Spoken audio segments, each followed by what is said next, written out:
For over a century, the Buckingham Palace balcony has witnessed history, but never anything like what Catherine unleashed that fateful morning.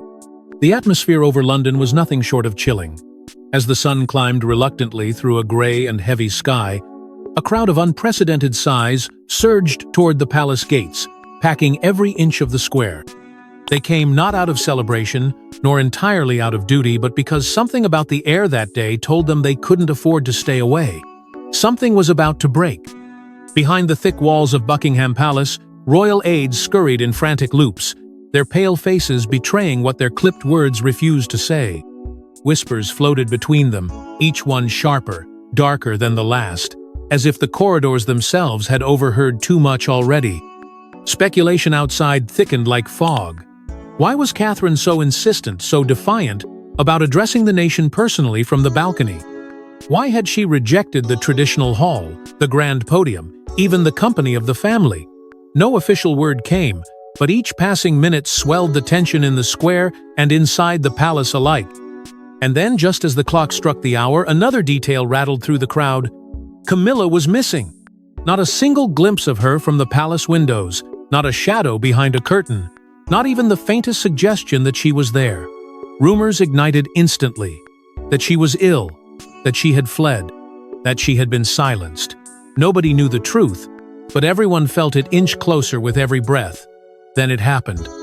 The balcony doors swung open, and Catherine appeared alone. No William to steady her with his presence, no Charles to anchor the monarchy by her side. Just Catherine. And in that instant, the air seemed to electrify, like the first snap of a coming storm. Some gasped, others cheered, but no one moved. Every eye locked on her as she gripped the railing and stared out, her expression a mystery no one dared to solve. But the carefully orchestrated pageantry of the moment was only the beginning of what Catherine said next would tear open secrets buried deep within the monarchy. Just before her lips parted, the entire square fell silent, not from reverence, but from sheer terror at what she might reveal. Catherine stood motionless, her fingers curled tight around the balcony rail, the whiteness of her knuckles betraying how much was at stake. The crowd before her, moments ago a restless sea of murmurs and anticipation, now froze into an eerie quiet. It wasn't admiration that stilled them. It was the unsettling sense that this moment was teetering on the edge of something irreversible, and once she spoke, nothing could be undone. Even the royal guards, trained to be unflinching in the face of spectacle, seemed to shift uneasily, their rigid posture faltering just slightly, as if they too felt the weight of what was about to happen. Behind her, whispers swirled like a storm about what had transpired moments earlier inside those palace walls. Reports had already begun to circulate that a last-minute altercation had erupted behind closed doors, a heated confrontation, shouting heard down the gilded corridors. Some claimed William had been forcibly locked away in a private chamber, prevented from intervening. No one could confirm it yet, but the fact that he hadn't appeared alongside her spoke louder than any rumor. The silence grew thicker, stretching long enough for the crowd to begin exchanging anxious glances among themselves. Parents held their children closer. Journalists' pens hovered mid-air. Every camera was fixed on her. But Catherine wasn't looking at them. Not really. Her eyes, cold and steady, locked onto the lenses of the cameras themselves as though staring directly into the homes of millions, unflinching, unblinking, and unafraid. And then, just barely perceptible but impossible to ignore, her voice betrayed her.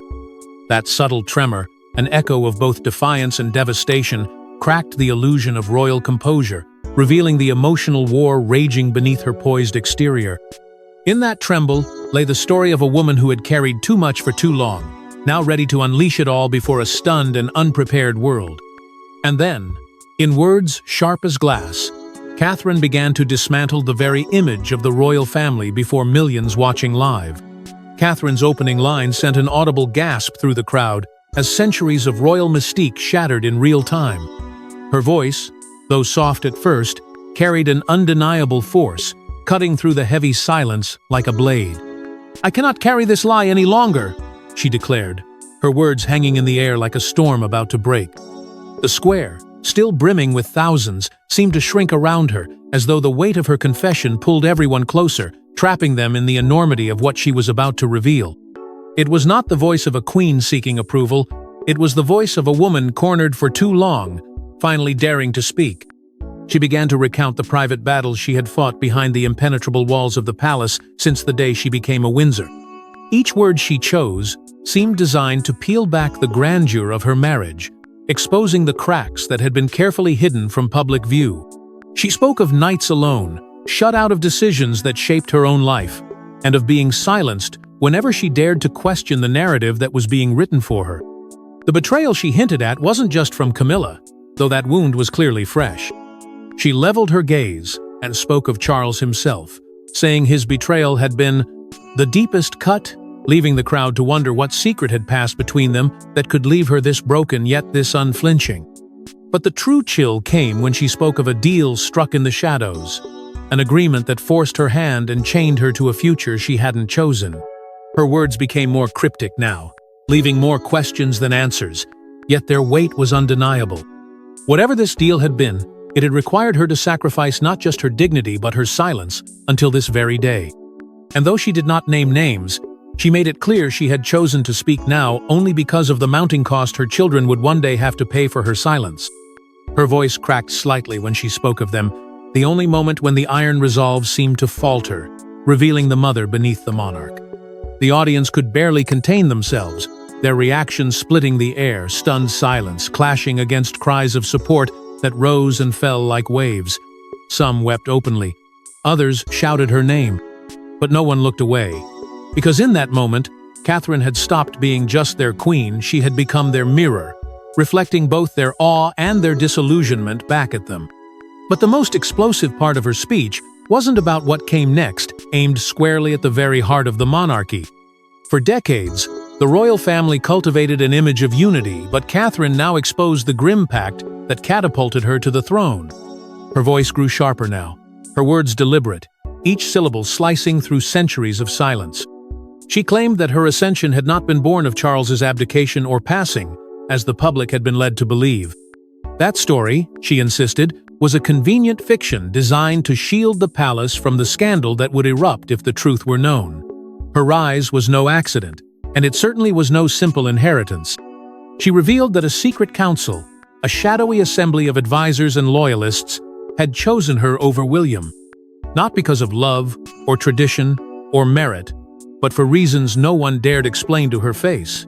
Even she, it seemed, was left to guess at the depths of their motivations. As she spoke, her hands tightened against the railing, and her voice cracked for the first time when she mentioned the word blackmail. There it was! The word hung there between her and the nation, unspoken for too long, now flung into daylight. She spoke of an unforgivable betrayal within the family, a moment when someone she did not say who had traded her freedom for their own survival.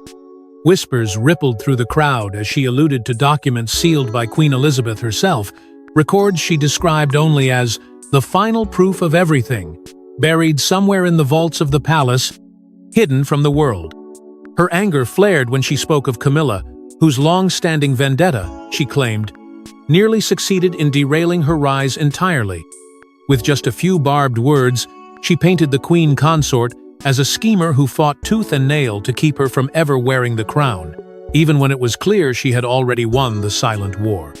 Catherine's tears threatened then, but she blinked them back as the crowd below began to stir, their restless energy growing into something louder. They began chanting her name at first hesitant, then stronger until the square shook with their voices, as though they were determined to drown out the history she was rewriting before them. For a moment she stood motionless, absorbing both their adoration and their disbelief, the contradiction etched across her face.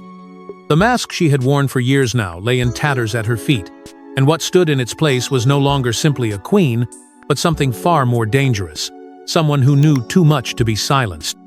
Yet just as it seemed she had nothing more to reveal, Catherine dropped the single sentence that would haunt the monarchy forever. Catherine's voice trembled, but her words roared, "You've been lied to. There is another heir hidden from you all." The air cracked with shock as thousands drew breath at once, their collective gasp cutting through the square like lightning. Her confession hit harder than anything she had revealed before. The idea that the monarchy so meticulously preserved and protected could harbor such a monumental secret shook the very ground she stood on. Catherine's gaze did not waver as she went on, her voice hardening with each syllable, naming what others had only ever dared to whisper in shadowed corners. She claimed to have knowledge of a child, born to a senior royal decades ago, whose existence had been erased from official history. Not only did this child live, she insisted, but they had been quietly exiled to protect the lineage, to preserve the family's image from scandal and keep the crown in the hands of those deemed more acceptable. She revealed that she had carried this knowledge for years, forced to play her role while knowing that her own reign stood on a foundation of deception. The truth, she confessed, had gnawed at her every waking hour. And now, she said, the time had come to stop protecting the lie. Her eyes narrowed as she spoke of this heir being alive and well, somewhere beyond the reach of the cameras, waiting for the day they would claim what was rightfully theirs. That alone sent another ripple of gasps through the crowd, and a sudden flurry of reporters scrambled to confirm, shouting questions into the air that no one could answer. Catherine did not falter.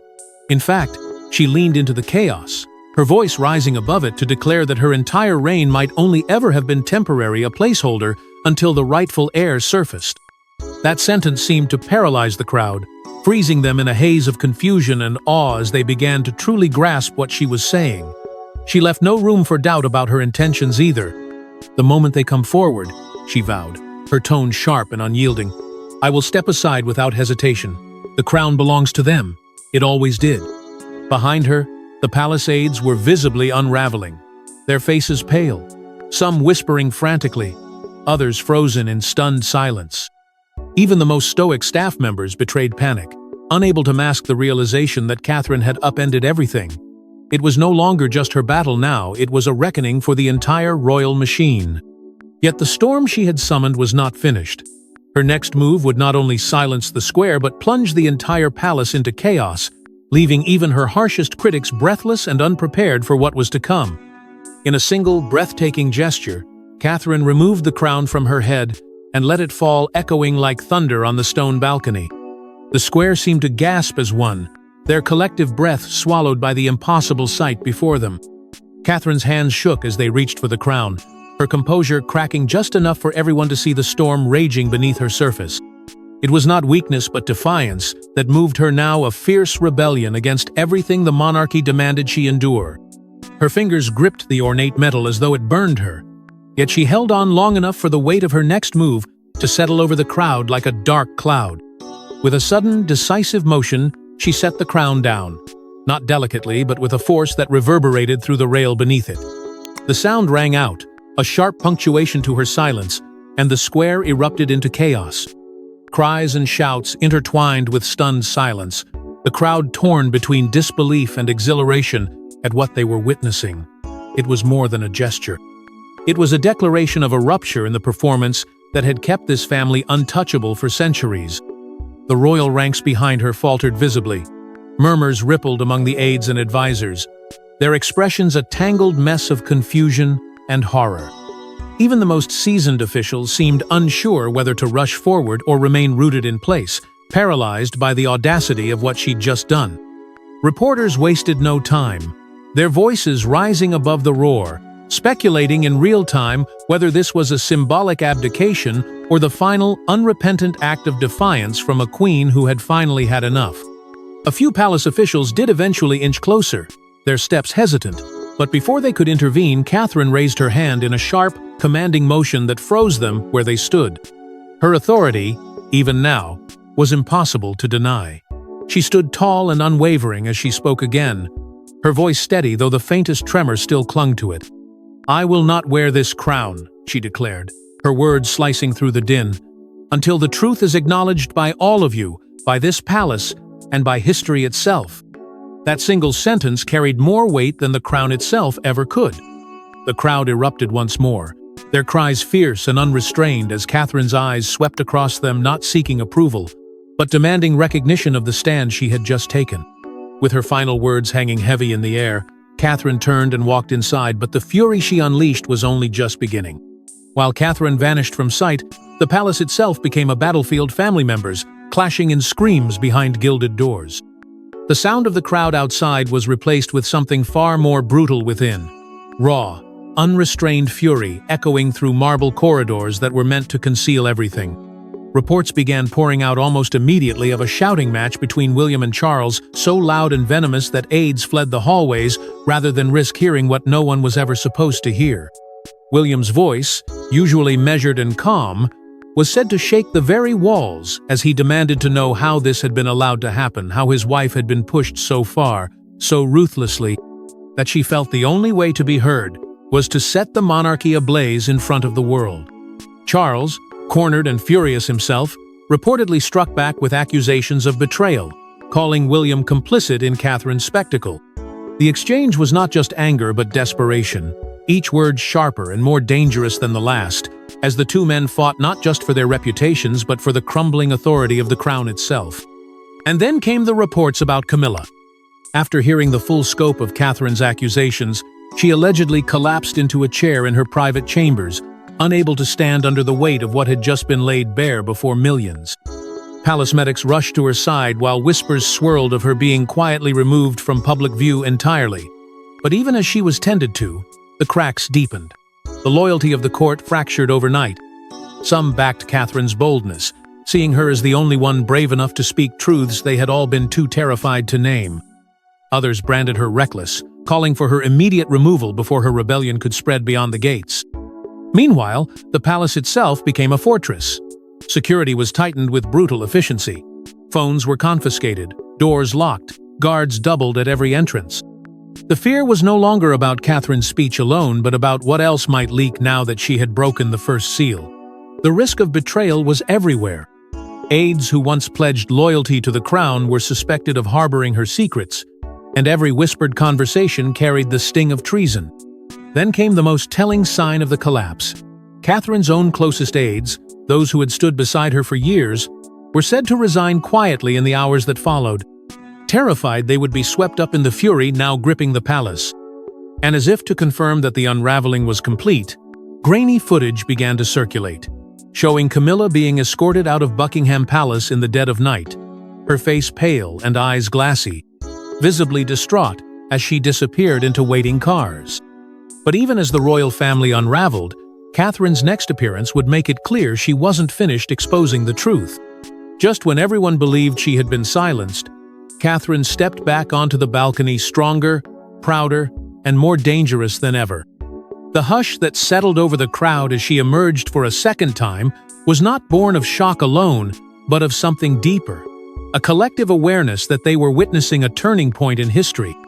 The crown was gone from her head now, left behind like a relic of a broken tradition.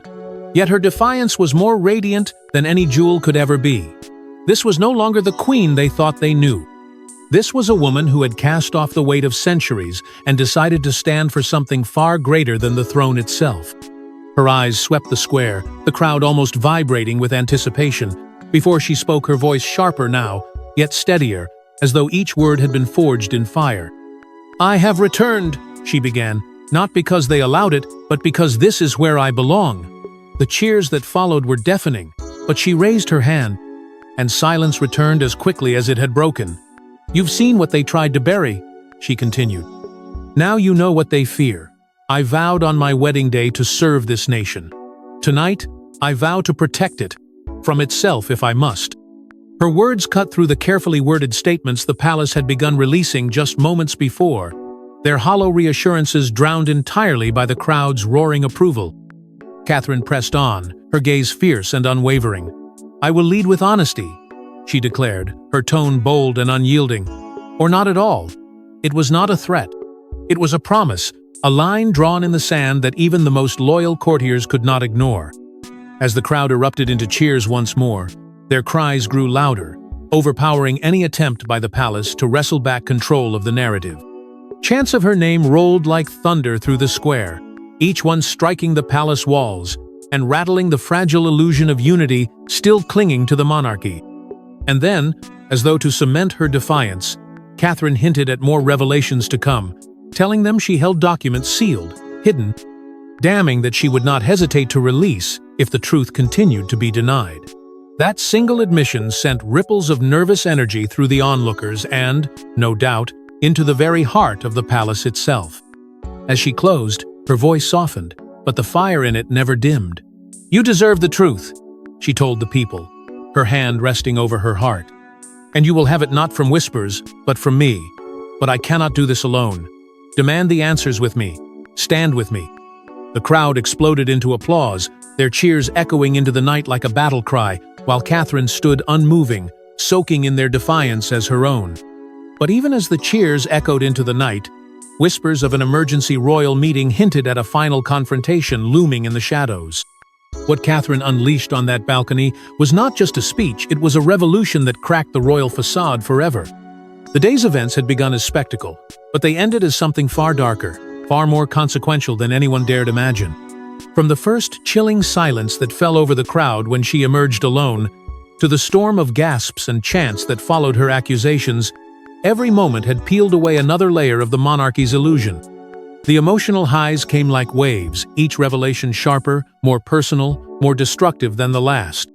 Catherine's vow to protect the nation from its own throne, her admission of a hidden heir, her refusal to wear the crown, and her triumphant return to the balcony, all these moments collided into a single, unrelenting truth. The royal family was no longer untouchable. And as the day gave way to night, the world continued to watch. Cameras remained fixed on Buckingham Palace long after Catherine vanished, capturing the uneasy stillness of its ancient stone walls. Then, just before midnight, the lights of the palace began to go dark, first in the West Wing, then the East, and finally the Grand Central Hall. It was a gesture that didn't go unnoticed, as though the monarchy itself was retreating, hiding from the very people it claimed to represent. By morning, whispers emerged from behind closed doors. Insiders claimed Catherine had left the palace entirely sometime after her second balcony appearance. No official word confirmed where she had gone, only that she'd refused the security detail meant to escort her. Some said she went to her children. Others swore she was meeting allies in secret.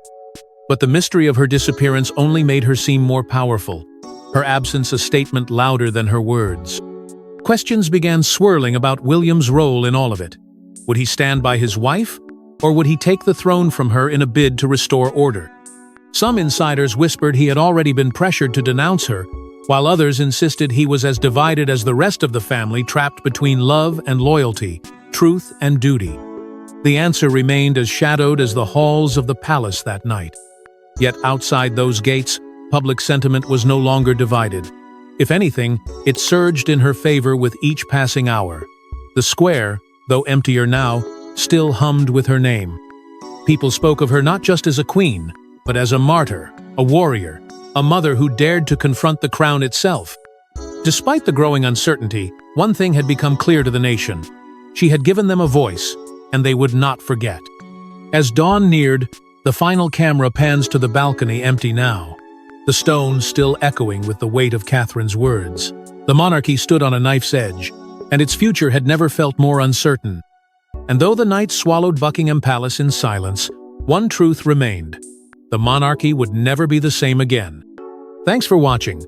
Don't forget to like and subscribe, and we will see you in the next one.